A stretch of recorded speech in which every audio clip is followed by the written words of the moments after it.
रीट 2026 के परीक्षा के बाद ना एक बहुत ही अजीब और चौंकाने वाली कहानी सामने आ रही है। हाँ। सोचिए, एक जनरल कैंडिडेट 90 सवाल सही करके भी लगभग रेस से बाहर जैसा महसूस कर रहा है। हाँ। और वहीं दूसरी तरफ 95 सवाल सही करने वाला SC/ST कैंडिडेट भी मतलब पूरी तरह से निश्चिंत नहीं है। बिल्कुल, ये सिर्फ नंबरों का खेल नहीं है इस बार। वही तो, ये कैटेगरी, विषय और शायद एक बिल्कुल नई तरह की परीक्षा रणनीति का खेल लग रहा है। तो आखिर चल क्या रहा है? आज हम इसी पहेली की परतों को खोलेंगे। हाँ। हमारे पास डिप्थोंग एकेडमी का एक बहुत ही गहरा विश्लेषण है जी। जो परीक्षा के बाद की असली हकीकत और आगे की रणनीति पर काफी रोशनी डालता है। तो आज का हमारा मकसद है इस कट ऑफ की सच्चाई को समझना। हाँ, और मैं तो ये कहूंगा कि इसे सिर्फ परीक्षा कहना शायद सही नहीं होगा। अच्छा। ये एक सर्वाइवल गेम बन गया था। हम्म।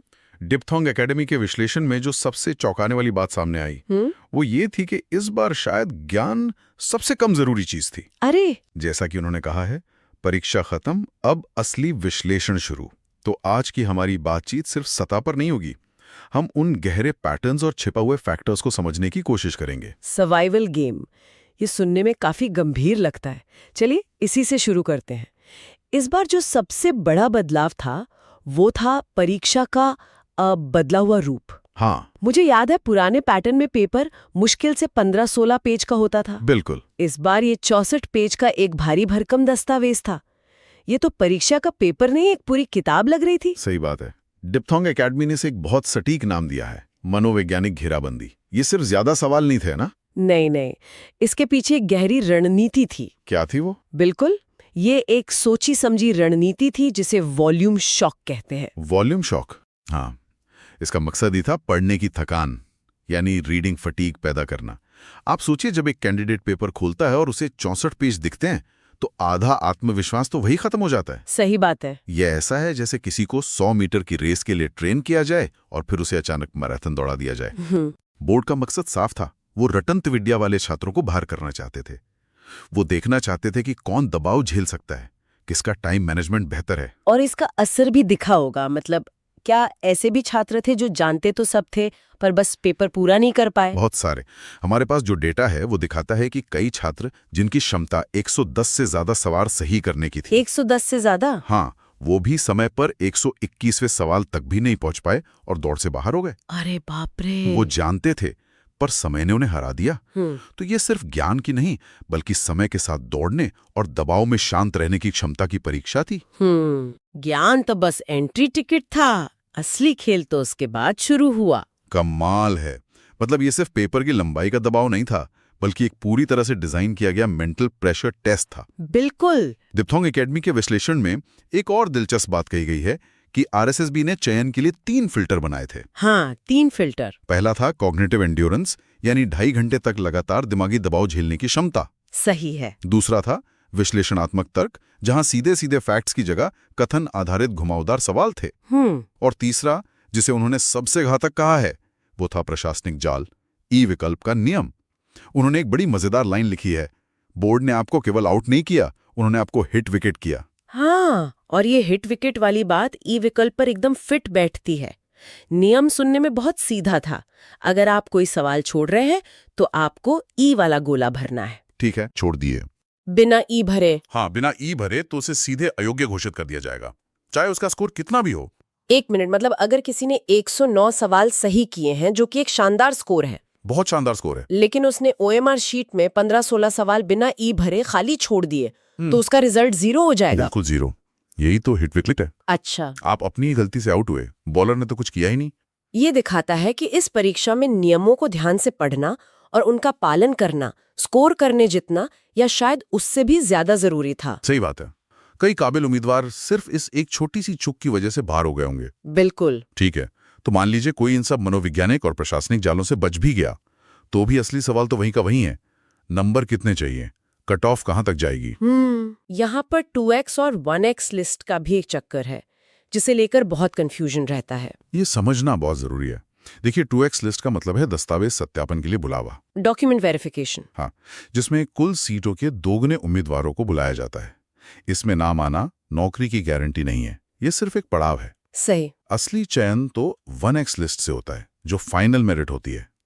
कई बार उम्मीदवार 2x लिस्ट में नाम देखकर जश्न मना लेते हैं, लेकिन असली लड़ाई तो 1x लिस्ट में जगह बनाने की है। और वहाँ कट ऑफ बढ़ जाती होगी। हाँ, वहाँ कट ऑफ 5 से 7 नंबर तक बढ़ जाती है। तो अगर हम लेवल 1 की बात करें तो डिप्थोंग एकेडमी का विश्लेषण क्या कहता है?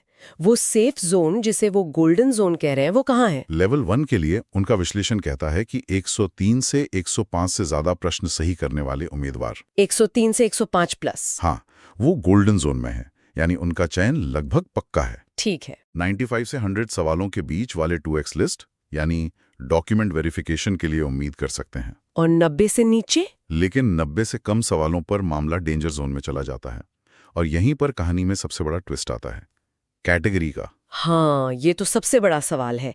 एक ही स्कोर अलग अलग लोगों के लिए अलग अलग मायने कैसे रखता है? इसे ऐसे समझिए, जनरल कैटेगरी के उम्मीदवार के लिए 100 का स्कोर थोड़ा रिस्की है, वो बॉर्डर लाइन पर है। अच्छा।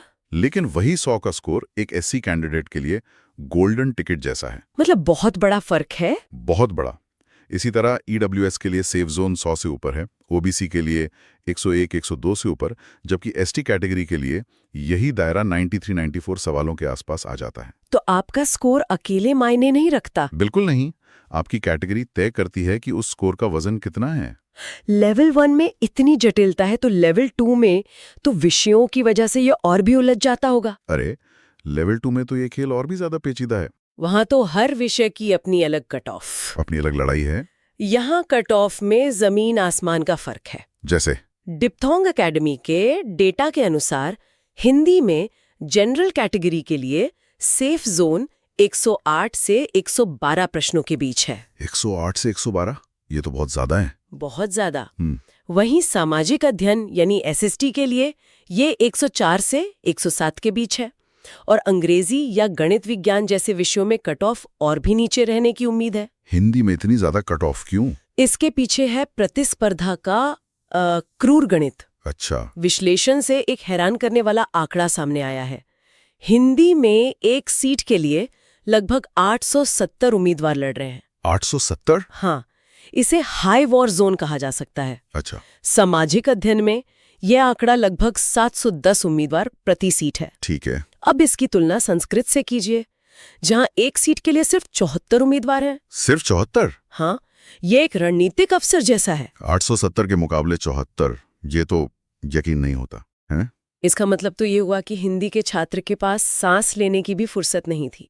एक छोटी सी गलती और आप सीधे दौड़ से बाहर, हजारों लोगों से पीछे। एकदम सही। हर लड़ाई बराबर नहीं थी। हिंदी के उम्मीदवार एक ऐसी जंग लड़ रहे थे जहां एक भी सवाल गलत करना उन्हें हजारों लोगों से पीछे फेंक सकता था।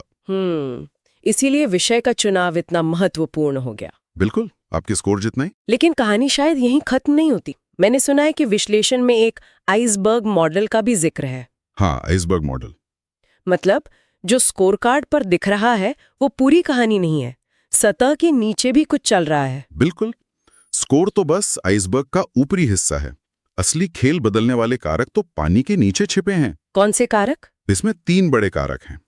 पहला है प्रश्न विलोपन, यानी विवादास्पद प्रश्नों का हटाया जाना। Question deletion. हाँ, करीब 8 से 10 ऐसे सवाल हैं जिन पर आपत्तियां लगी हैं। अगर बोर्ड इन्हें हटाता है तो कई लोगों की मेरिट पूरी तरह बदल सकती है। किसी का स्कोर बढ़ सकता है, किसी का घट सकता है। बिल्कुल, पूरा उलटफेर हो सकता है। और बाकी 2 कारक क्या हैं? दूसरा बड़ा कारक है भूतपूर्व सैनिकों का कोटा।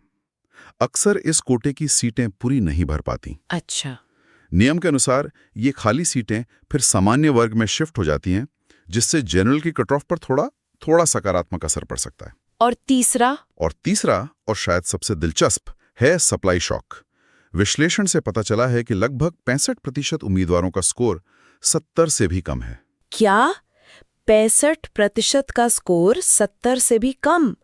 इसका क्या मतलब हुआ? इसका मतलब है कि परीक्षा इतनी कठिन और लंबी थी कि एक बहुत बड़ी भीड़ पहले ही पिछड़ गई।